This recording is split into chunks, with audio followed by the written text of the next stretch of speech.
एबे 4 अध्याय आम पढ़ुछु प्रभु आम बुझी पारू जेपरी प्रभु ए पवित्र आत्मा प्रभु जो विषय आमको कथा कहवा जाऊछ प्रभु आम बुझी पारू तुम साहाय्य कर तुम नाम ठार अधिक तुम वाक्य को उच्च रखिछ तुम्हें वाक्य रूपी परमेश्वर प्रभु तुम्हें अच्छ जे अच्छ वाक्य सारा सृष्टि को सृष्टि करिछ शून्य थिला तुम कथा सारा सृष्टि है तुम वाक्य बहुत शक्ति अच्छी से तुम्हें तुमको धन्यवाद अच्छे से वाक्य को आमको देछ प्रभु आमको देछ से आम व्यवहार कर प्रभु सब विषय आशीर्वाद पाई पार तुम अनुग्रह कर यीशु को बहुमूल्य नाम रे प्रार्थना मागुछ पिता आमेन आमेन।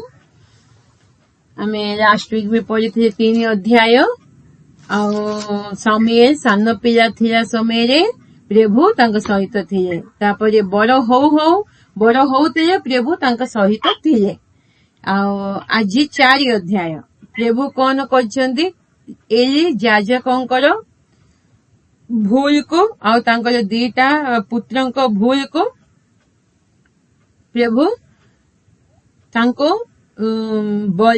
याजक से जो याजक पोस्ट थिला तांको वंश को से पोस्ट काढ़ी देइछंती आउ नियुक्त करि नहांती आउ वृद्ध लोक तुमर वंश रहिबेन बेली कहिछंती आउ इमिति सिचुएशन आसीबो तुम वंश लोक आउ गोटे याजकंक पाखकु जाइके जोटार गोटे सान पोस्ट थिबो बोधे मते दियो बे सेमिति पछारिबे सेमिति सिचुएशन आसीबे बेली कहिछंती आज बे आमे 4 अध्याय का आसीछु एटी सामुएल कथा समस्त इस्राएल मध्य प्रचलित हैला केमिति हैला परमेश्वर सामुएल सहित थिले अछंती सेति समस्त इस्राएल सबु गोष्ठी लोक माने जानी गले कि परमेश्वर सामुएल सहित अछंती केमिति जानिए गुटे कथा भी सामुएल कथा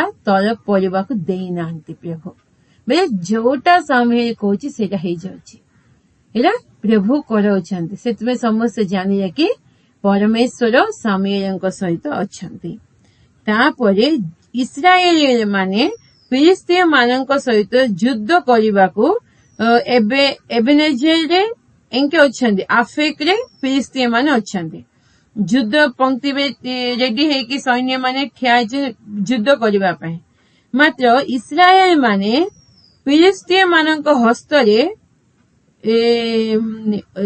हारी गले हारी की पाखापाखि 4000 लोक मरी गले कि इस्राएल माने हेले इस्राएल माने भाबे कि काहे के आमे मल्लो आमे काहे के हारी गले परमेश्वर जदि सहित अछंती हारिबेनी ना विजय जीवन एका परमेश्वर जदि आमे सहित अछंती हारिला परे लागुथिबो लास्ट मोमेंट रे भी प्रभु विजय दे देबे मात्र एटी हारी गले 4000 लोक मरी गले सेति पे इस्राएल माने दुख हेले केमिति हेला फिलिस्तीय मानक हस्तरे शत्रु मानक हस्तरे तांके हारी गले शत्रु मानक पाखरे हारी गले लज्जित हेबाक पड़िला मुंड तलक करबाक पड़िला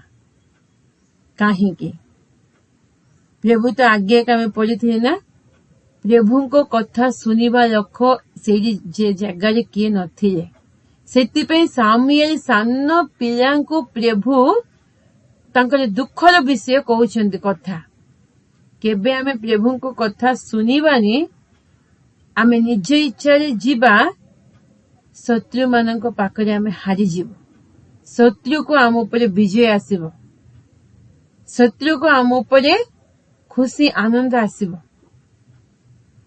परमेश्वर को कथा केबे आमे सुनिबानी अबाध्यता हेबा शत्रु को बहुत खुशी शैतान को गुटे पद पढ़िबा दानिएल केबे आमे परमेश्वर को वाक्यानुसार जीवन काटिबा शैतान डरिबो दानिएल 11 अध्याय 32 पुणी जेउमाने नियम फଳରେ दुष्टाचरण करती से चाटुवाक्य द्वारा सेमानंकु विपदगामी कराइब। मात्र जेउ लोक माने अपना परमेश्वर को जानती सेमाने बलवान हेबे और महत् कर्म करिवे। ଯେଉଁ ଲୋକମାନେ ଆପଣା ପରମେଶ୍ୱରଙ୍କୁ ଜାଣନ୍ତି ସେମାନେ କଣ ବଳବାନ ହେବେ ଓ ମହତ୍ କର୍ମ କରିବେ। ପରମେଶ୍ୱରଙ୍କୁ ଜାଣିବା ଲୋକ କଣ ବଳବାନ ହେଇକି ବଡ ବଡ କାର୍ଯ୍ୟ କରିବେ।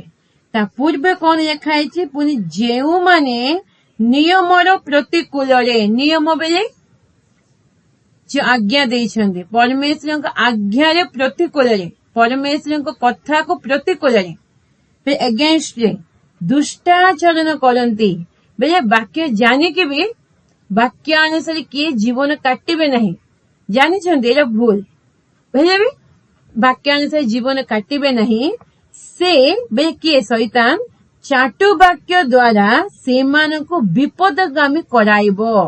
ଚାଟୁ ବାକ୍ୟ ଦ୍ଵାରା ବେଲେ ଜାଣିଲେ ବି ପରମେଶ୍ୱରଙ୍କ ବାକ୍ୟକୁ ସମ୍ମାନ ଦେବେ ନାହିଁ। ଏଇଟା ପରମେଶ୍ୱରଙ୍କ କଥା, ଏଇଟା ମନା କରାହେଇଛି ନା, ଆମେ କରିବାନି ନାଇଁ। ହଁ କରିବା, କିଛି ଅସୁବିଧା ନାହିଁ, ବାଇବେଲରେ ଲେଖା ହେଇଛି ନା, ବାକ୍ୟ ତ କହୁଛି ସେମିତି। ସେମିତି ଏକା ଜୀବନ କାଟିବାର ଅଛି ସେମିତି ନା, ଆମେ ଖେଲେସ୍ କରିଦେବୁ। ସେବେ ଶୈତାନ କଣ କରିବ, ଚାଟୁ ବାକ୍ୟ ଦ୍ଵାରା ଚାଟୁ ବାକ୍ୟ ଦ୍ଵାରା ସେମାନଙ୍କୁ ବିପଦଗାମୀ କରେଇଦେବ। ବାକ୍ୟକୁ କିଏ ଇମ୍ପୋର୍ଟାନ୍ସ ଦେବେ ନାହିଁ, ଶୈତାନ କଣ ବିପଦଗାମୀ। ଚାଟୁ ବାକ୍ୟ ତାର କଥା ଭଲ ଭଲ କଥା କହିକି ପ୍ରଭୁଙ୍କୁ ଠାରୁ ଦୂର କରିଦେବ। ବିପଦଗାମୀ ବେଳେ ଅଲଗା ରାସ୍ତାରେ ଆମକୁ ନେଇଯିବ। ଆମେ ଭାବିଥିବୁ ନା ମୁଁ ଠିକ ଅଛି, ମାତ୍ର ଆମେ ବିପଦଗାମୀ ହେଇଯାଇଥିବୁ। କାହାକୁ? କିଏ ପ୍ରତିକୂଳରେ ଦୁଷ୍ଟାଚରଣ କରନ୍ତି, ଯେଉଁମାନେ ନିୟମର ପ୍ରତିକୂଳରେ, ନିୟମ ବାକ୍ୟକୁ ପ୍ରତିକୂଳରେ ଦୁଷ୍ଟାଚରଣ କରନ୍ତି ସେମାନଙ୍କୁ ଏକ ସେ କରିବ। ମାତ୍ର ଯେଉଁ ଲୋକମାନେ ଆପଣା ପରମେଶ୍ୱରଙ୍କୁ ଜାଣନ୍ତି, ଭଲ କି କିଏ ପରମେଶ୍ୱର ଜାଣିଛନ୍ତି, ସେମାନେ ବଳବାନ ହେବେ, ପରମେଶ୍ୱରଙ୍କ କଥା ଶୁଣିବେ ଆଉ ମହତ୍ ମହତ୍ କର୍ମ କରିବେ। ଏଇଠି ପ୍ରଭୁଙ୍କ କଥାକୁ ଶୁଣୁ ନଥିଲେ ନା, ସେଥିପାଇଁ ଶତ୍ରୁଙ୍କ ପାଖରେ ହାରିଗଲେ। ଶତ୍ରୁଙ୍କ ପାଖରେ ଲଜ୍ଜିତ ହେବାକୁ ପଡିଲା, ମୁଣ୍ଡ ତଳକୁ କରିବାକୁ ପଡିଲା। ଏ ସମୟରେ ତାଙ୍କେ ଭାବିଲେ ସେବେ କଣ 3 ପଦରେ ଲେଖା ହେଇଛି ନା, ତହୁ ଲୋକମାନେ ଛାଉଣିକି ଆସନ୍ତେ ଇସ୍ରାଏଲର ପ୍ରାଚୀନ ବର୍ଗ କହିଲେ। ପ୍ରାଚୀନ ବର୍ଗ ବଡ ବଡ ଲୋକମାନେ କଣ କହିଛନ୍ତି, ସଦାପ୍ରଭୁ ଆଜି ପଲଷ୍ଟିୟ ମାନଙ୍କ ସମ୍ମୁଖରେ ଆମ୍ଭ ମାନଙ୍କୁ କି ହେତୁ ପରାସ୍ତ କଲେ? କାହିଁକି ଆମକୁ ହାରିବାକୁ ଦେଇଛନ୍ତି? ପ୍ରଭୁ ଫିଲିସ୍ତୀୟ ମାନଙ୍କ ପାଖରେ, ଶତ୍ରୁ ମାନଙ୍କ ପାଖରେ କେମିତି ଆମେ ହାରିଗଲୁ କହିକି ଆସ, ଯେପରି ସଦାପ୍ରଭୁଙ୍କ ନିୟମ ସିନ୍ଧୁକ ଆମ୍ଭ ମାନଙ୍କ ମଧ୍ୟକୁ ଆସି ଆମ୍ଭ ମାନଙ୍କ ଶତ୍ରୁଗଣ ହସ୍ତରୁ ଆମ୍ଭ ମାନଙ୍କୁ ରକ୍ଷା କରିବ, ଏଥିପାଇଁ ଆମ୍ଭେମାନେ ଶିଲୋରୁ ତାହା ଆପନା ମାନଙ୍କ ନିକଟକୁ ଆଣୁ। ଏତେ ବଢିଆ ଲେଖା ହେଇଛି। କେମିତି ଆମେ ହାରିଗଲୁ, ତାଙ୍କୁ ନିଜକୁ ଲଜ୍ଜା ଲାଗିଲା, ଦୁଃଖ ଲାଗିଲା। କଣ କଲେ? ଏବେ ଆମେ ନିୟମ ସିନ୍ଧୁକୁ ଆଣିଦେବା, ଶିଲୋରୁ ଆମ ମଧ୍ୟକୁ, ଯୁଦ୍ଧ ଯୋଉଠି ହଉଛି ନା ସେ ଜାଗାକୁ ନିୟମ ସିନ୍ଧୁକୁ ଆଣିଦେବା। ନିୟମ ସିନ୍ଧୁକରେ ମୋଶା ଯେବେ ଥିଲେ ସେବେ ସେ ନିୟମ ସିନ୍ଧୁକରେ 10ଟି ଆଜ୍ଞା, ଆହାରଣଙ୍କ ବାରି ଆଉ ମାନା, ଗୋଟେ ବଲରେ ମାନା ସବୁ ଥିଲା। ସେ ନିୟମ ସିନ୍ଧୁକ ଆଣି ଦେଇଛନ୍ତି, ଏଇଠିକି ଆଣିଦେବା ବୋଲି ଭାବୁଛୁ, କଥା ହଉଛନ୍ତି ନାଇଁ କି? କେତେ ଜଣଙ୍କୁ ଖରାପ ଖରାପ ସ୍ୱପ୍ନ ଆସିଲେ କଣ, ବାଇବେଲକୁ ତକିଆ ତଳେ ରଖିଲେ ଆଉ ଖରାପ ସ୍ୱପ୍ନ ଆସିବନି, ଆଉ ବାଇବେଲକୁ ପାଖରେ ରଖିଲେ ଆଉ ଶୈତାନ ମତେ ଛୁଇଁବ ନାହିଁ, ନାଇଁ କି? କେତେ ଜଣଙ୍କର କେତେ କେତେ ଆଇଡିଆ ଆସେ। ବାଇବେଲକୁ ପଢିବାର ପରେ କଥା, ବାଇବେଲ ବାକ୍ୟକୁ ମନରେ ରଖିବାର ପରେ କଥା, ମାତ୍ର ବାଇବେଲକୁ ଆଣିଦେଲେ, ବାଇବେଲ ଯଦି ଥିବ, ନାଇଁ ପରମେଶ୍ୱରଙ୍କ ବାକ୍ୟ ନା ଆମ ପାଖରେ ଥିଲେ ଆମେ ଆଉ ହାରିବୁନି, ଜିତିଯିବୁ। ଆଉ ଆମକୁ ଦୁଃଖ ହବନି, ସବୁ ଭଲ ହବ। केते जनकर केते केते माइंड रे तकिया पाखे बहुत लोक विजाति मानक भी मु शुनिची आउ प्रभु को पिला माने तकिया पाखरे रखती आउ राति डर लगे आउ किछि असुविधा हबनी हमको आराम निद हब बे भाविकी करती आउ एटी भी कौन करे इस्राएल लोक माने नियम सिंधुक को आनी देवा नियम सिंधुक जदि थिबो आमे हारिबानी आमे जीति जीव तांका मनर भावना देखंतु नियम सिंधुक बे परमेश्वर का आज्ञा वाक्य ही परमेश्वर ही वाक्य ना से एटा आज्ञा अच्छी ना परमेश्वर का हम मध्य का आसजिबे हाउ हमको आराम आमे किछि युद्ध करबा दरकार नै परमेश्वर का हम पाए तांको युद्ध करदेबे हमको विजय दे देबे नहीं कि एग्जाम समय रे भी पाठ पढ़िला समय रे पिला माने सब बुक्स रखियो पाखरे बाइबल रखिथिबे एग्जाम भल मार्क्स आसबो बाइबल को मु प्रेम करिछि पाखरे थिबो सेतिके आ किछि नै बाइबल पढ़िबार नाही वाक्य मुखस्थ नाही वाक्य को निज करिबार नै बाइबल पाखरे रहिले आउ भल हबो सेमिति एमिति माइंड रे रहिबा लोक मानकर बाइबल थिले कोन से गुड बुक कछि सेला सतरे बाइबल भितरे थिबा वाक्य सेटा कोन परमेश्वर को वाक्य को जदि धरिबे सेबे शैतान डरिबो खाली बाइबल के धरिले को शैतान डरिबो नै एडी आमे देखिबे एबे परे देखंतु एबे नियम सिंधुक को आनी देबा नियम सिंधुक जदि हम मध्य का आसीबो आउ हमको विजय हबो बे नियम सिंधुक को सील जो आनी तहिरे से माने सील को लोक पठाई किरुब मानक मध्य अवस्थित सैन्याधिपति सदाप्रभु को नियम सिंधुक सेठार आनिले सेतेबेले एली को दुई पुत्र हपनी और पीनेहास से स्थान रे परमेश्वर को नियम सिंधुक संगे थिले हपनी और पीनेहास एली को दी जन पुत्र दुष्ट पुत्र ना नहीं पाप काम करुथिले कौन नियम सिंधुक आनी देला परे से दुई जन पुत्र से नियम सिंधुक पाखरे अछंती काहेकि इबे युद्ध होछि 4000 लोक माने मरि जाइछंती भाबले इबे युद्ध आमे केबे मरि जीवो बोदे नियम सिंधुक पाखरे रहिले मु केते पाप कलेबे मु मरिबिनी तांकर भावना बाइबल जदि रहिबो मो बैग रे बाइबल जदि रहिबो मो घरे जदि बाइबल रहिबो मो पाखरे बाइबल जदि रहिबो मु को पाप कलेबे कोन कलेबे परमेश्वर मो सांगरे अछंती निज को निज ठकीबा सेरा अन्य को ठकीबा पर कथा अन्य सहित ठकहेबा सेरा कथा निज को निज ठकीबा मूर्ख माने ठकाबा केते जनकर केते भावना हपनी पीनेहास एली जाजकंकर दी जन पुत्र केबे नियम सिंधुक आसिला सिलं को पठे आनिले दी जन पाखरे अछंती सिंधुक पाखरे वाक्य अनुसार जीवन नहीं मात्र वाक्य पाखरे अछंती संगे थिले 5 पद पुणे सदाप्रभुको नियम सिंधुक छाउनी के आसंते केबे छाउनी भीतर को से सैन्य माने ठिया युद्ध पे रेडी छाउनी को आसु समग्र इस्राएल एपरी महाजय ध्वनि रे जय ध्वनि कले जे पृथ्वी कंपिला एते जोर से बेले आनंद रे ध्वनि कले पृथ्वी कंपी गया तांको खुशी गले नियम सिंधुक आसी गलानी बेले परमेश्वर का हम मध्य रे आसी गले हाउ हमको किछि हारिबा नहीं आमे जीतिबो खुशी आनंद पूरा से आनंद रे खुशी रे एते जोर साउंड कले कि पृथ्वी कंपी गला हाँ नियम सिंधुक आसी गले ता अर्थ कोन परमेश्वर का हम छाउनी रे आसी जाइछंती आउ बे हमको डर नहीं हमको भय नहीं शत्रु हमको किछि करिबो नहीं नै कि शैतान किछि करिबो नहीं तहु पलस्टीय माने सेही जय ध्वनि सुनी कहिले एब्रिय मानक छाउनी रे एही महा जय ध्वनि शब्द रे अभिप्राय कोन आउ से माने ଜାଣିଲେ ଯେ ସଦାପ୍ରଭୁଙ୍କ ସିନ୍ଧୁକ ଛାଉଣିକୁ ଆସି ଅଛି। ଏତେ ଜୋର ସାଉଣ୍ଡ କଲେ ନା, ସେ ସାଉଣ୍ଡ କୁ ଫିଲିସ୍ତୀୟ ମାନେ ଭାବିଲେ କଣ ହେଲା, ଏତେ ଜୋର ଜୟଧ୍ୱନି କାହିଁ କରିଛନ୍ତି, କଣ ହେଇଛି? ତାଙ୍କେ ଜାଣିଗଲେ କି ନିୟମ ସିନ୍ଧୁକ ଛାଉଣି ଭିତରେ ଆସିଗଲା। ସେବେ କିଏ ଡରିଗଲେ, ସତରେ ନିୟମ ସିନ୍ଧୁକ ଛାଉଣିରେ ଆସିଯାଇଛି ବୋଲି ଫିଲିସ୍ତୀୟ ମାନେ କଣ କହିଲେ ଭାବିଲେ। ତହିଁରେ 7 ପଦ, ଫିଲିସ୍ତୀୟ ମାନେ ଭୀତ ହୋଇ କହିଲେ, ପରମେଶ୍ୱର ଛାଉଣିକୁ ଆସି ଅଛନ୍ତି। କିଏ? ଫିଲିସ୍ତୀୟ ମାନେ କହିଛନ୍ତି। ଆହୁରି ସେମାନେ କହିଲେ, ହାୟ ହାୟ, ପୂର୍ବରେ ଏପରି କେବେ ହୋଇନାହିଁ। ପୂର୍ବେ କେବେ ଆମେ ଏମିତି ଶୁଣିନୁ। କଣ ଶୁଣି ନାହାନ୍ତି?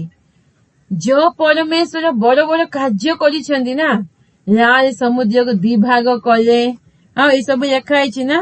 ହାୟ ହାୟ, ଏହି ବଳବାନ ଦେବଗଣ ହସ୍ତରୁ ଆମ୍ଭମାନଙ୍କୁ କିଏ ଉଦ୍ଧାର କରିବ? ଏହି ଦେବଗଣ ପ୍ରାନ୍ତରରେ ଇସ୍ରାଏଲ ମାନେ କେବେ ପ୍ରାନ୍ତରରେ ଥିଲା ସମୟରେ ସର୍ବ ପ୍ରକାର ଆଘାତ ଦ୍ୱାରା ମିଶ୍ରୀୟ ମାନଙ୍କୁ ଆଘାତ କରିଥିଲେ। କି 10ଟି ଆଶ୍ଚର୍ଯ୍ୟ କର୍ମ କରିକି ପ୍ରଭୁ ମିଶ୍ରୀୟ ମାନଙ୍କୁ ହରାଇଲେ। ଆଉ ହେ ଫିଲିସ୍ତୀୟ ମାନେ, ତୁମ୍ଭେ ମାନେ ବଳବାନ ହୁଅ। ଦେଖ, ଡରିକି କଣ ପଳାଅ ବୋଲି କହୁଛନ୍ତି। ଏବେ କହୁଛନ୍ତି, ହେ ଫିଲିସ୍ତୀୟ ମାନେ, ତୁମ୍ଭେ ମାନେ ବଳବାନ ହୁଅ ଓ ପୁରୁଷତ୍ୱ ପ୍ରକାଶ କର। ତହିଁରେ ଏବ୍ରିୟ ମାନେ ଯେପରି ତୁମ୍ଭ ମାନଙ୍କର ଦାସ ହୋଇଅଛନ୍ତି, ସେପରି ତୁମ୍ଭେ ମାନେ ସେମାନଙ୍କର ଦାସ ହେବ ନାହିଁ। ଶତ୍ରୁ କଣ ଡରିଗଲା? ଫିଲିସ୍ତୀୟ ମାନେ ଡରିଗଲେ। ଫିଲିସ୍ତୀୟ ମାନେ କଣ କହିଲେ କି, ହେ ପରମେଶ୍ୱର ଆସିଯାଇଛନ୍ତି ନା, ଆମେ ଏବେ ପଳେଇବା, ତାଙ୍କ ସହିତ ଆମେ ଯୁଦ୍ଧ କରିବାନି କହୁଛନ୍ତି ବଳବାନ ହୁଅ। କେମିତି ହେବ୍ରିୟ ମାନେ ତୁମର ଦାସ ହେଇଛନ୍ତି ନା, ସେମିତି ତୁମେ ମାତ୍ର ତାଙ୍କର ଦାସ ହବ ନାହିଁ। ପ୍ରଭୁଙ୍କ ପିଲାମାନେ କେବେ କେବେ ଶୈତାନର ଦାସ ହେଇଯାଉଛନ୍ତି ନା, ଶୈତାନର ପ୍ରଲୋଭନରେ ପଡିଯାଉଛନ୍ତି ନା। ଶୈତାନ ଟିକେ ଟିକେ ଏମିତି ଦେଖେଇବ, ସେ ଦେଖିଲା ସମୟରେ ତ ସେ କେତେ ଜଣ ପଡିଯାଉଥିବେ, ନାଇଁ କି?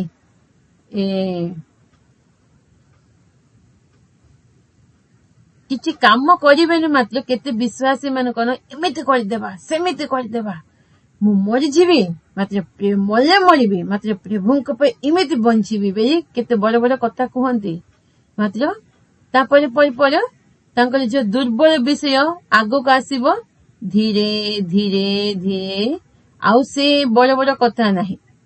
ଏବେ ସାପ ଅଛି, ସପାରୀ କଣ କରିବ, ସାପ ଏମିତି ଠିଆ ହେଇକି ମୁଣ୍ଡ ହଲାଉଥିବା ସମୟରେ ସେ ଗୋଟେ ପତ୍ର ଅଛି, ସେଟା ଏମିତି ଦେଖେଇ ଦେଲେ ସାପ ଏମିତି ମୁଣ୍ଡ ହଲାଉଥିବ, ଉପରକୁ ଏମିତି ଦେଖୁଥିବ, ମାତ୍ର ସେ ପତ୍ରକୁ ଦେଖୁ ଦେଖୁ ସେମିତି ଧୀରେ ଏମିତି ଉଠାଉଥିବ, ତାପରେ ଧୀରେ ଧୀରେ ଧୀରେ କମିଯିବ ତା ପାୱାର। ସେମିତି ପ୍ରଭୁଙ୍କ ପିଲାମାନେ, ବିଶ୍ୱାସୀ ମାନେ କେବେ ମୁଁ ଏମିତି କରିଦେବି, ମୁଁ ସେମିତି କରିଦେବି ହେଲା ସମୟରେ ଶୈତାନ ଭାବିବ କି, ହଁ କହ, କିଛି ଅସୁବିଧା ନାହିଁ, ତୁ ବଡ ବଡ କାର୍ଯ୍ୟ କର, ତୁ କୋଉଠି ପଡିଯିବୁ ମୁଁ ଜାଣିଛି ବୋଲି ସେ ଯୋଉ ଜାଗାରେ ଦୁର୍ବଳତା ଏମିତି ଟିକେ ଦେଖେଇବ, ନାଇଁ କି? ବଡ ବଡ ଲୋକମାନେ ଗୋଟେ ସିଗାରେଟ କୁ ପଡିଯାଆନ୍ତି, କେତେ କେତେ ପଇସାକୁ, ସୁନାକୁ, କେତେ କେତେ ବିଷୟରେ ଜ୍ଞାନୀ ଲୋକମାନେ, ଯୋଉ ଦୁର୍ବଳତା ମନୁଷ୍ୟର ଅଛି ଶୈତାନ ଭଲ ଭାବରେ ଜାଣିଛି। ଆମର ଯୋଉ ବିଷୟରେ ଦୁର୍ବଳ ଅଛୁ ଶୈତାନ ଭଲ ଭାବରେ ଜାଣିଛି। ଆମେ କେବେ ଏମିତି କରିଦେବା, ପ୍ରଭୁଙ୍କ ପାଇଁ ଏମିତି ଠିଆ ହେବା ବୋଲି ଟିକେ ପାୱାର ଉପରେ ଉଠିଲା ସମୟରେ ଶୈତାନ କଣ କରିବ, ଯୋଉ ବିଷୟରେ ଦୁର୍ବଳତା ସେଟା ଆମକୁ ଆଗକୁ ଆଣିବ। ଦେଖେଇଲା ସମୟରେ ଆମେ ହଁ କହୁଥିବ ଧୀରେ ଧୀରେ ଚୁପଚାପ ହେଇଯାଉଥିବ।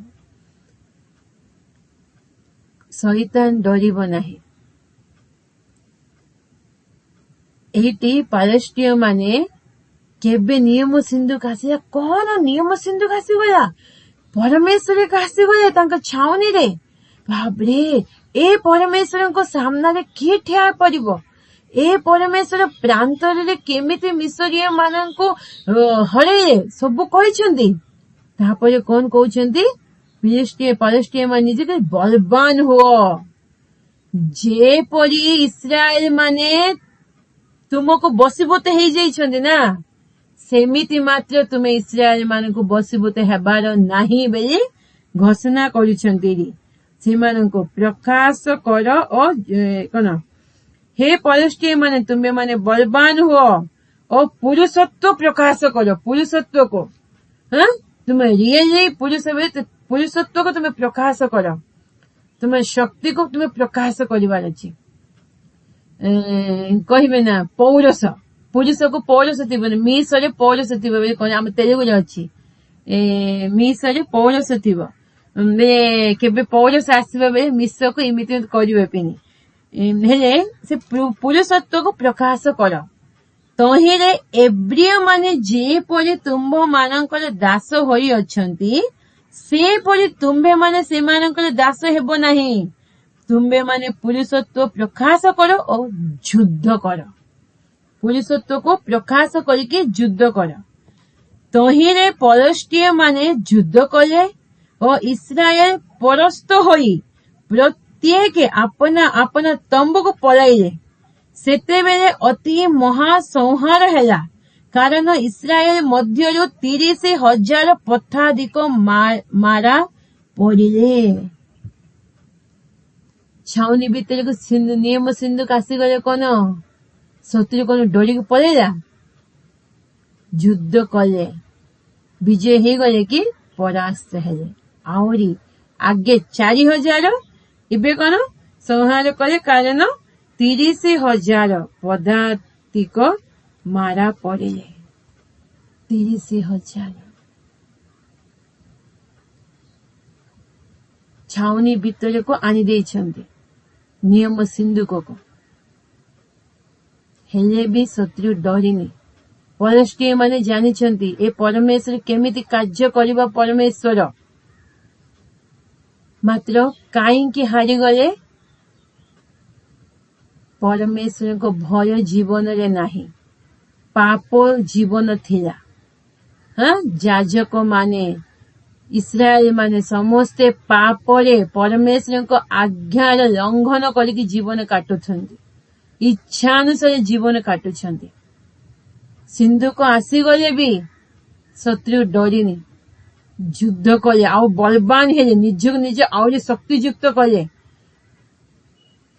प्रभु काईकि तांको हारिबाकु देइछंती सिंधु को छाउनी रे अछि मात्र विजय नाही वाक्य अछि आम जीवन रे वाक्य को रखुछु वाक्य अनुसार जीवन नाही बाइबल रहुछि हाँ केते जन वाक्य पढुछंती वाक्य सुनुछंती वाक्य अनुसार जीवन जदि नथिबो प्रभु आम सहित रहिबे नाही सामुएल बोलिले सदा प्रभु सामुएल को सहित थिले सेतिपई सामुएल गुटे कथा भी तले पकेइबाकु देई नांती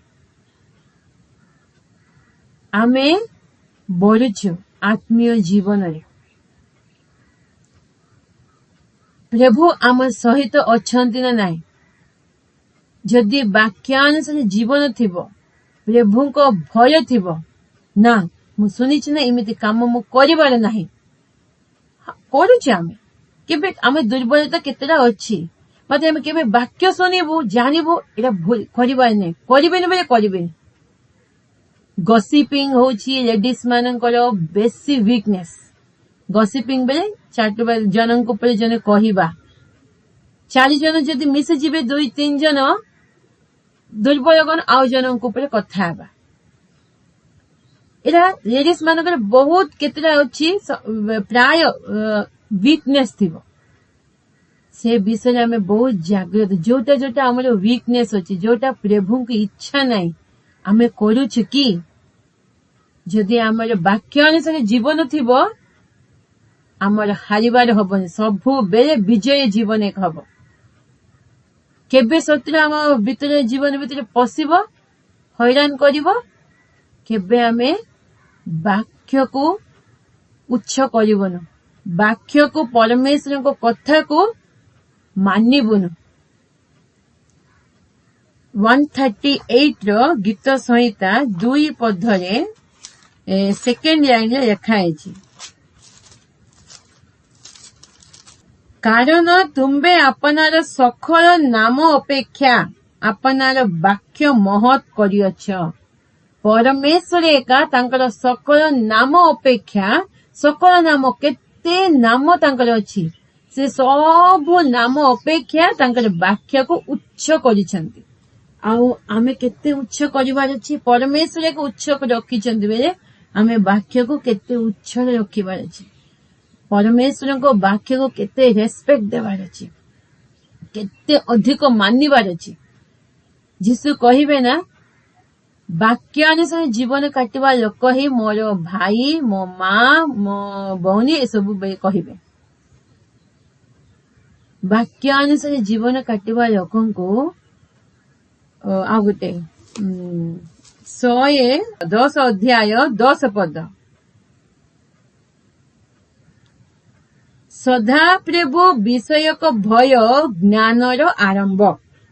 प्रभुंको विषयक भय कौन आमे केबे प्रभुंको भय भय बेले इमिति इमिति थली जीवार सब नाही बेले प्रभुंको भय करिकी जोसेफ प्रभुंको भय करते थली थली रहिते कि केबे पाप करिवार समय आसिला से जानि दे एटा भूल मो परमेश्वर को सामने मु केमिति करिबि बेले से दौड़ी पळेले एटा ताको कहा अछि भय। पाप समय रे आमे सेटे पळेबार अछि परमेश्वर को भय ना मु करिबिनी बेले करिबिनी को विषय को पाप हो हे सदा प्रभुंको विषय को भय ज्ञानर आरंभ। जेउ माने तदनुजाई कर्म करंती बे तदनुजाई भय करिकी ज्ञान रे वाक्यानुसार कर्म करंती से समस्तंकर सुबुद्धि हुए। जानछन ना वाक्यानुसार में जीवन काटिबा हमको सुबुद्धि आसीबो ताहांकर प्रशंसा सदाकाल स्थायी हमको भल बुद्धि आसीबो।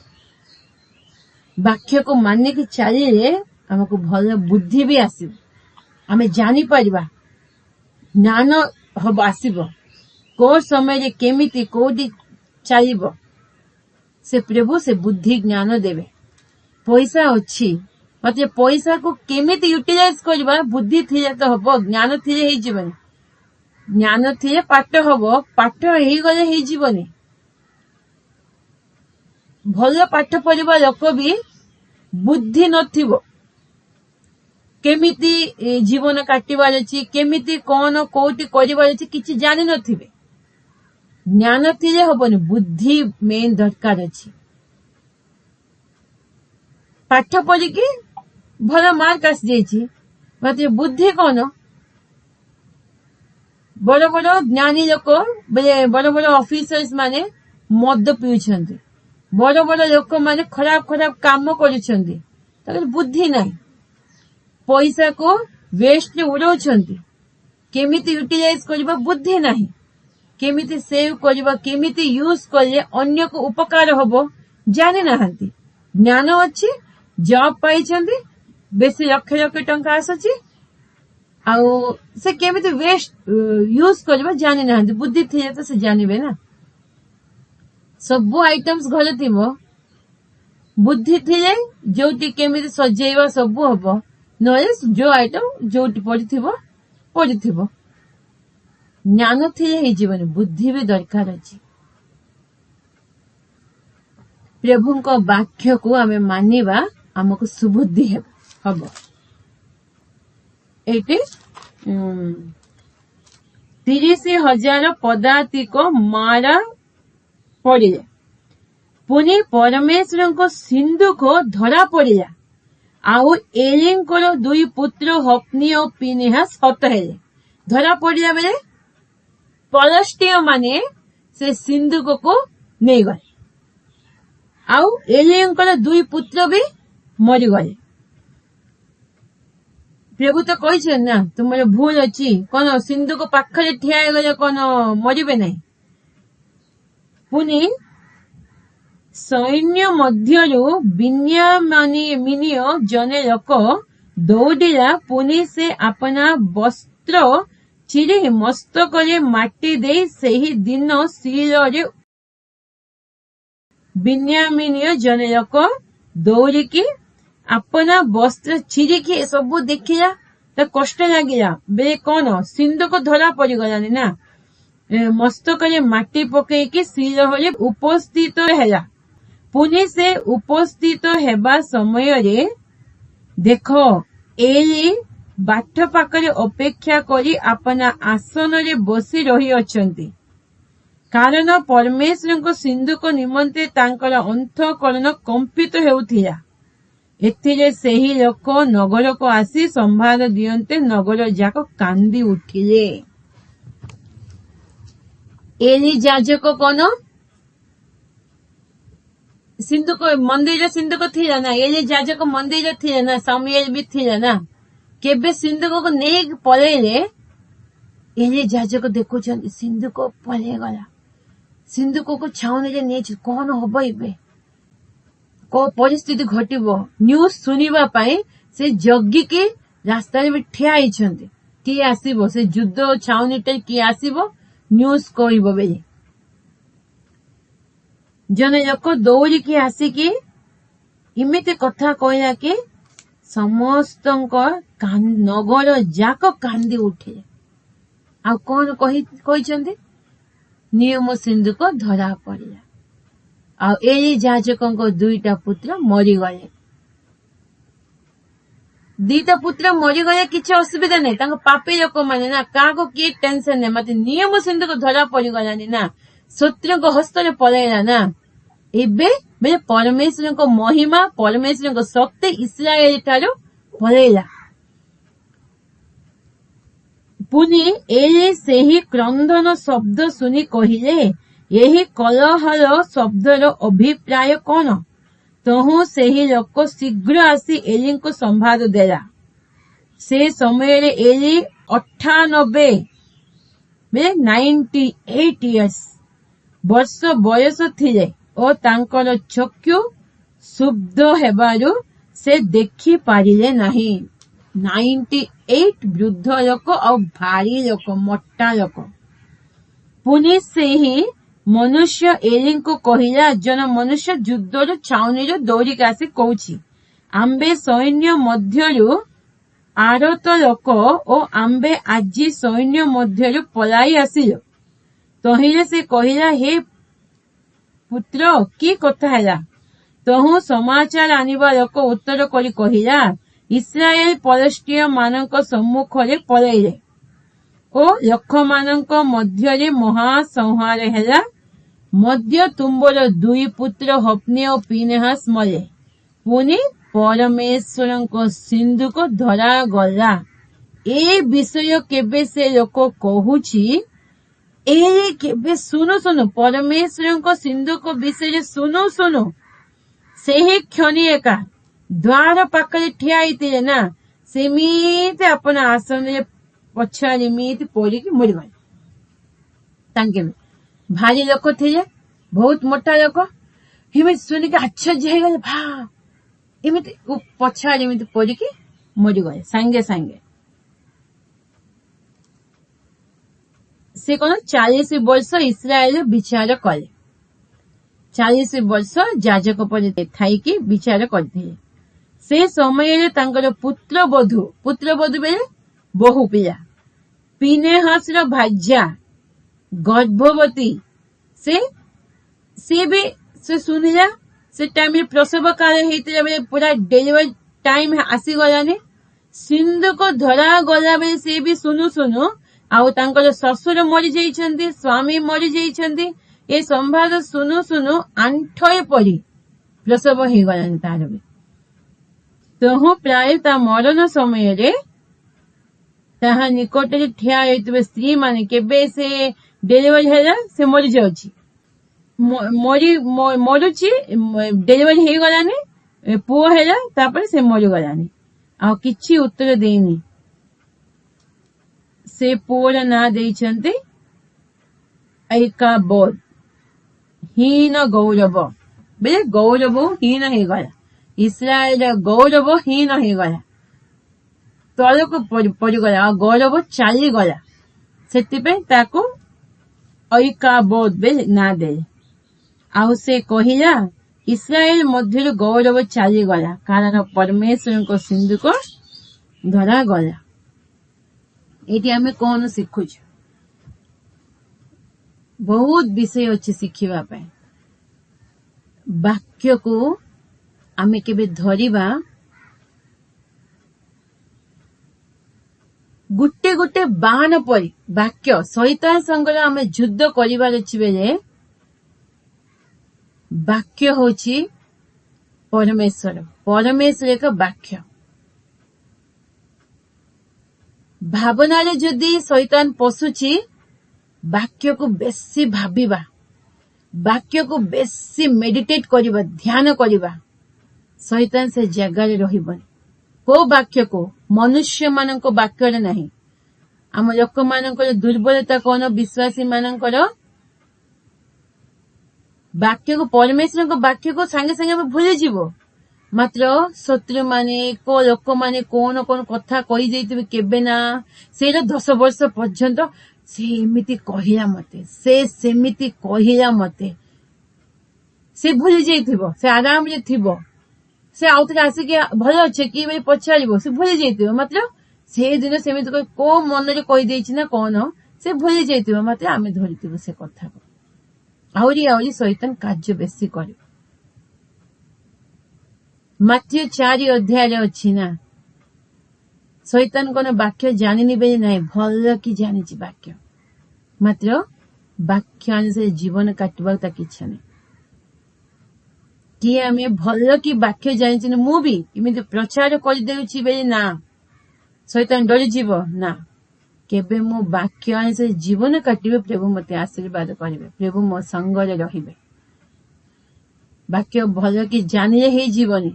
ପ୍ରଚାର କରି, ହଁ ମୁଁ ଆଜି ଏତେ ବଢିଆ ପ୍ରଚାର କଲି, ପ୍ରଭୁ ମତେ ଅନୁଗ୍ରହ କଲେ ଏତେ ବଢିଆ ପ୍ରଚାର କରିବା ପାଇଁ, ସେଥିପାଇଁ ମୁଁ ସ୍ୱର୍ଗକୁ ଯିବି, ମୋର କିଛି ଅସୁବିଧା ନାହିଁ, ପ୍ରଭୁ ମୋ ସହିତ ଅଛନ୍ତି। ନା, ବାକ୍ୟ ଅନୁସାରେ ଜୀବନ କେବେ ଆମେ କାଟିବା, ପ୍ରଭୁ 100% ଆମ ସହିତ ଥିବେ।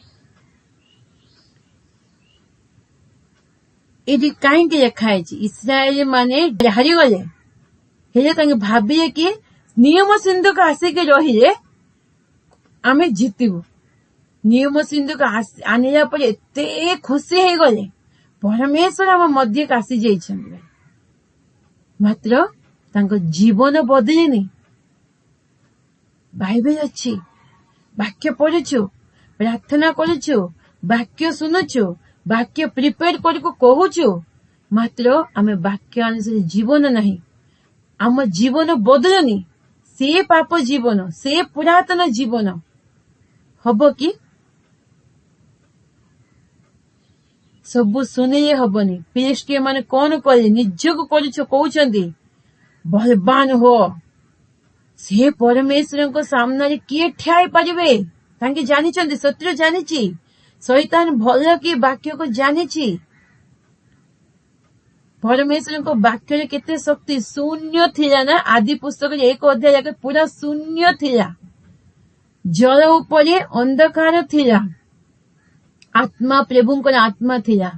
ପରମେଶ୍ୱରଙ୍କ ବାକ୍ୟରେ ସାରା ସୃଷ୍ଟି ହେଲା। ସେ ବାକ୍ୟରେ କେତେ ଶକ୍ତି ଅଛି, ସେ ବାକ୍ୟରେ କେତେ ପାୱାର ଅଛି। ମାତ୍ର ସେ ବାକ୍ୟକୁ ଏବେ ଆମ ହସ୍ତରେ ଦେଇଛନ୍ତି। ସେ ବାକ୍ୟକୁ ଆମେ ପାଳନ କରୁଛୁ କି? ଶୂନ୍ୟରେ ସୃଷ୍ଟି ହେଇଗଲାନି,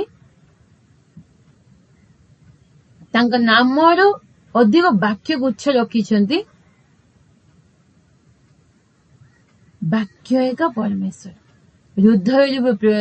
ବିହିତ ଉପଦେଶରେ ଲେଖା ହେଇଛନ୍ତି, ସଲୋମନ କଣ କହିଛନ୍ତି? ହୃଦୟ ରୂପେ ପଟକାରେ ଲେଖ ମୋ କଥା, ଏ ହୃଦୟରେ ଅଙ୍କିତ କରିଦିଅ, ଲିଖିଦିଅ। କେତେ ଆମେ ବାକ୍ୟକୁ ମାନୁଛୁ। ଶୈତାନ ବି ପ୍ରଭୁଙ୍କ ସହିତ କହୁଛି, ପ୍ରଭୁ ବାକ୍ୟ କହିଲେ, ପ୍ରଭୁ ଶୈତାନ ବି ବାକ୍ୟ କହୁଛି। 4 ଅଧ୍ୟାୟରେ ଲେଖା ହେଇଛି ନା, ମାଥ୍ୟୁ ଲେଖିଛନ୍ତି ନା, ଅଲଗା କୋଉଠି କାଢୁନି, ସେ ବାକ୍ୟ ଏକା କାଢିକି କହୁଛି ଏମିତି ଏମିତି ଲେଖା ହେଇଛି ନା ବୋଲି କହୁଛି। ପ୍ରଭୁ ବି କହିଛନ୍ତି ଏମିତି ବି ଲେଖା ହେଇଛି ନା। ଆମେ କେତେ ଜଣ କଣ ଏମିତି ଆମକୁ କୋଉ ବାକ୍ୟ ସୁଇଟେବଲ ହବ ସେ ବାକ୍ୟକୁ କାଢିକି ହଁ ଏ ବାକ୍ୟ ମୋ ପାଇଁ। ଗୋଟେ ଚୋରି ଲୋକ, ଡକାୟତ ଲୋକ, ସେ ସକାଳେ ଉଠିବ, ନାଇଁ ବାକ୍ୟରେ ଶକ୍ତି ଅଛି ନା, ବାକ୍ୟକୁ ଧରିଲେ ମତେ ଭଲ ହବ ନା କହିକି ସେ ସକାଳେ ଉଠିବ। କେତେ ଜଣଙ୍କର କଣ ସକାଳେ ଉଠୁ ଉଠୁ ଏମିତି ପ୍ରାର୍ଥନା କରିବେ, ବାଇବେଲ ଧରିବେ, ଏମିତି କାଢିବେ। ଯୋଉ ବାକ୍ୟ ଆସିଛି ଆଖି ସେ ବାକ୍ୟ ଉପରେ ପଡିଥିବେ, ହଁ ଏଇଟା ବାକ୍ୟ ମୋ ପାଇଁ ନା, ଏଇଟା ଅନ୍ଧବିଶ୍ୱାସ। ଏମିତି ବାଇବେଲ କାଢିଦେବ, ଯୋଉ ବାକ୍ୟ ଆସିବ ହଁ ଏଇଟା ମୋ ପାଇଁ। ସେ ଚୋରି ଲୋକ ଡକାଏ দিয়ে କେମିତି ବାଇବେଲ କାଢିବ, କାଢୁ କାଢୁ ତା ଆଖି ପଡିଯାଏ ଗୋଟେ ବାକ୍ୟ ଉପରେ, ତୁମର ସବୁ ହସ୍ତକର୍ମକୁ ମୁଁ ଆଶୀର୍ବାଦ କରିବି। ହେଲେ ତା ଅର୍ଥ କଣ? ସେ ବୁଝିଛି ପ୍ରଭୁ କହୁଛନ୍ତି ତୁମର ସବୁ ହସ୍ତକର୍ମକୁ ଆଶୀର୍ବାଦ କରିବି। ଆଜି ବଢିଆ ମତେ ଚୋରି ହବ, ବେଶୀ ମୁଁ ପାଇବି। ପ୍ରଭୁ ଆଶୀର୍ବାଦ କରନ୍ତି। ପ୍ରଭୁଙ୍କ ବିରୁଦ୍ଧରେ କାମ କରିବା ଲୋକଙ୍କୁ ପ୍ରଭୁ ଆଶୀର୍ବାଦ କରନ୍ତି। ସେ ବାକ୍ୟ ସେ ନିଜ ବାକ୍ୟକୁ ନିଜ କରିବାର ଅଛି, ବାକ୍ୟକୁ ନିଜ କରୁଛି ସେଇଛି ନା। ଯୋଉଟା ଆମକୁ ସୁଇଟେବଲ, ଯୋଉଟା ଆମକୁ ଲାଗୁଛି ଠିକ, ସେ ବାକ୍ୟକୁ ଧରିବା ନାହିଁ। ଆମ ଜୀବନ ପ୍ରଭୁଙ୍କ ଇଚ୍ଛା ଅନୁସାରେ ଅଛି ନା ନାହିଁ?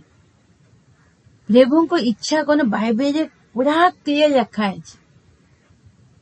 ଯୋଉଟା ଇଚ୍ଛା, ଯୋଉଟା ଇଚ୍ଛା ନାହିଁ। ଏମିତି କଲେ ପ୍ରଭୁଙ୍କ ଇଚ୍ଛା ନାହିଁ, ଏମିତି କଲେ ପ୍ରଭୁଙ୍କ ସବୁ ଲେଖିଛନ୍ତି, ଗୁଡ ଆଣ୍ଡ ଇଭିଲ, ଯୋଉଟା ଭଲ, ଯୋଉଟା ମନ୍ଦ। ସେଥିପାଇଁ ଆମେ ବାକ୍ୟକୁ ପଢିବୁ, ଧ୍ୟାନ କରିବୁ, ବାକ୍ୟକୁ ଶୁଣୁଥିବୁ, ଶୈତାନ ଡରିବ ନାହିଁ। ଆମେ ବାକ୍ୟକୁ ସବୁଦିନ ପଢିଲେ ବି ପଢେ, କିଛି ଅସୁବିଧା ନାହିଁ। ଘଣ୍ଟାରେ ଘଣ୍ଟାରେ ପ୍ରାର୍ଥନା କଲେ ବି କରେ, କିଛି ଅସୁବିଧା ନାହିଁ। ମାତ୍ର ତୁ ମୋ ପାର୍ଟି, ଏ ଜାଗାରେ ତୁ ମୋ ପାର୍ଟି, ଏ ବିଷୟରେ ତୁ ମୋ ପାର୍ଟି ହେଇଛୁ, ମୋ ସହିତ ଅଛୁ ବୋଲି ସେ ଖୁସି ହେଉଥିବ। ଯୋଉ ଜାଗାରେ ଆମେ ଶୈତାନକୁ ସ୍ଥାନ ଦେବୁ, ଯୋଉଟା ଆମର ଦୁର୍ବଳତା ଅଛି, ଯୋଉ ବିଷୟରେ ଆମର ପାପ ଅଛି, ଶୈତାନ ଖୁସି କାହିଁକି? ତୁ ଚର୍ଚ୍ଚରେ ଯା, ବଡ ବଡ କାର୍ଯ୍ୟ କରେ, ପ୍ରାର୍ଥନା କରେ, ସବୁ କରେ, କିଛି ଅସୁବିଧା ନାହିଁ। ଏଇ ବିଷୟରେ ତ ତୁ ମୋ ପାର୍ଟି, ମୁଁ କେମିତି କହୁଛି ସେମିତି ଚାଲୁଛି ନା। ଦୁର୍ବଳତା ଉପରେ ବିଜୟ ଜୀବନ ଦେବା ପରମେଶ୍ୱର ଆମର ଯୀଶୁ। ଶୈତାନ କାର୍ଯ୍ୟକୁ ବିନାଶ କରିବା ପାଇଁ ଯୀଶୁ ବାପା ପ୍ରକାଶମାନ ହେଇଛନ୍ତି। ଆମେ ଶୈତାନକୁ ସ୍ଥାନ ଦେବାର ନାହିଁ।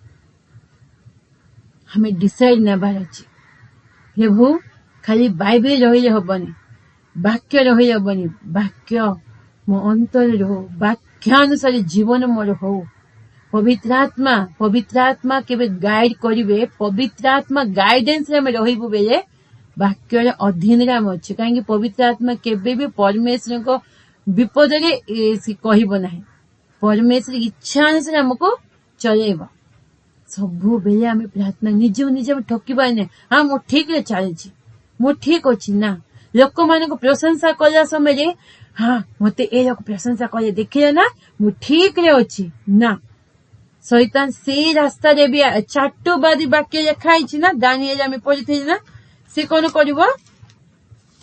ଦାନିଏଲରେ 11ରେ ଚାଟୁ ବାକ୍ୟ ଦ୍ଵାରା ସେମାନଙ୍କୁ ବିପଦଗାମୀ, ଚାଟୁ ବାକ୍ୟ ଦ୍ଵାରା ମିଠା ମିଠା ବାକ୍ୟ କର, ତୁ ଠିକ ଅଛୁ, ପ୍ରଶଂସା କରିବେ ନା। ପ୍ରଶଂସା, ଲୋକମାନେ ପ୍ରଶଂସା କଲା ସମୟରେ ଅଟୋମେଟିକ ଆମକୁ ଖୁସି ଲାଗିବ, ବଢିଆ ମତେ ପ୍ରଶଂସା କରିଛନ୍ତି, ମୁଁ ଠିକ ଅଛି। ସେଇଟା ହବନି।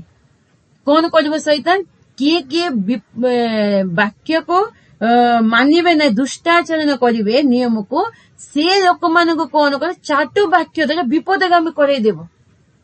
ଏମିତି ପ୍ରଶଂସାର ଏମିତି ଫୁଲେଇ ଦେବା କରିକି ଆମେ ଫୁଲେଇଲେ ତ ପଡିଯିବା ଅଟୋମେଟିକ। ସେବେ ଆମେ ନିଜେ ଠିକ ବେଳେ ଭାବିବ, ସେ ବିପଦଗାମୀ କରେଇଦେବ, ପ୍ରଭୁଙ୍କ ଠାରୁ ଅଲଗା ରାସ୍ତାରେ ନେଇଯିବ।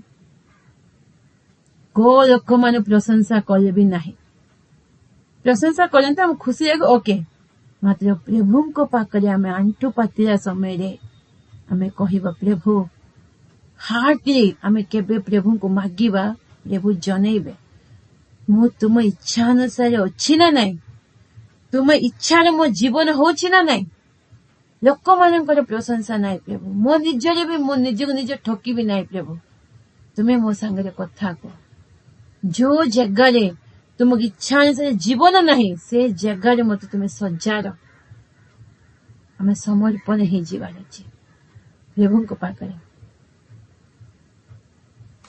ये केते बढ़िया लेखा है ये जगह पालेस्तीन माने कहते केमिति इस्राएल माने बसीभूत होइछन्ति ना लेखा है तुम मानकर दास होई अछन्ति सेमिति तुमे माने सेमानकर दास हेबो नहीं इस्राएल माने दास हो जाउछन्ति कोन शैतान को शत्रु मान को तुमे माने मते दास हेबो ने से शत्रु मान केते ज्ञान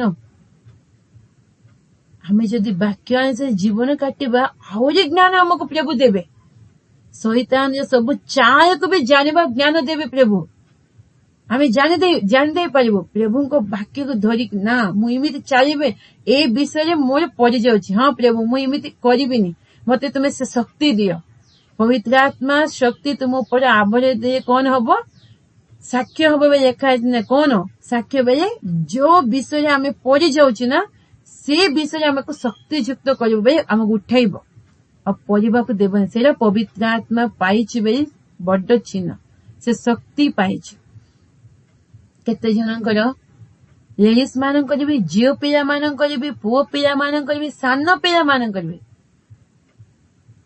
इबे तो फोन आसी फोनोग्राफी ये सब आगे न्यूज पेपर थिला न्यूज पेपर रे फिल्म फोटोस और वॉल पोस्टर्स भी थिबो केते वॉल पोस्टर्स लागी थिबो हां उल्लंघता देखी खुशी होथिबे केते जनक से दुर्बलता केतरा विषय रे आखि रे दुर्बल कान रे दुर्बल अन्यर खराब सुनिबा पे इच्छा करते कौन है को तार बढ़िया है खराब कहवा पाए ये सब दुर्बल विषय सेबे एक शैतान आम भितर कार्य कर आमे बहुत जागृत हेबार अछि केमिति इस्राएल माने दास होउछन ना सेमिति तुमे दास हबो नहीं इस्राएल माने प्रभु को पिला माने पड़ी जाउछन्ति शैतान को दास हो जाउछन्ति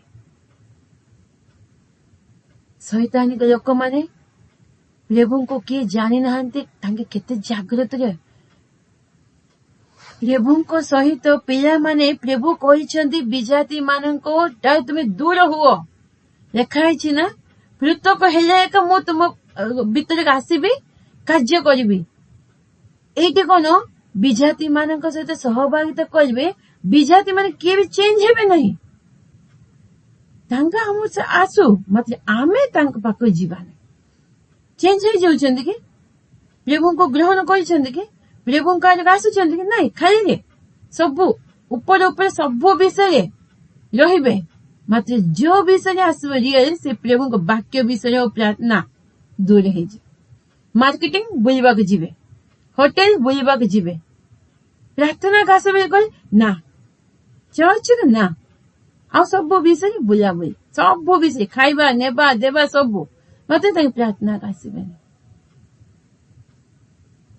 दास हो जाउछन्ति प्रेम इस्राएल माने मात्र शैतान कहिछि तुमे दास हुओ नहीं किए लेखा है सेति आमे केते जागृत जीवन काटिबार अछि वाक्य को मानिकी रहिबार अछि वाक्य को आम जीवन में उच्छल रखिबार अछि पवित्र आत्मा को मागिबार अछि से शक्ति से ज्ञान हमको दियो जो विषय आमे पड़ी जाउछु शत्रु को पाकरे हारी जाउछु आम जीवन रे प्रभु सेठी हमको शक्ति युक्त कर हमको उठाओ से जगह रे आमे तुम इच्छा अनुसार जीवन काटिबो बोले दृढ़ निर्णय आमे नेबार अछि प्रभु ए वाक्य रे आमे समस्त आशीर्वाद करंतु आमेन।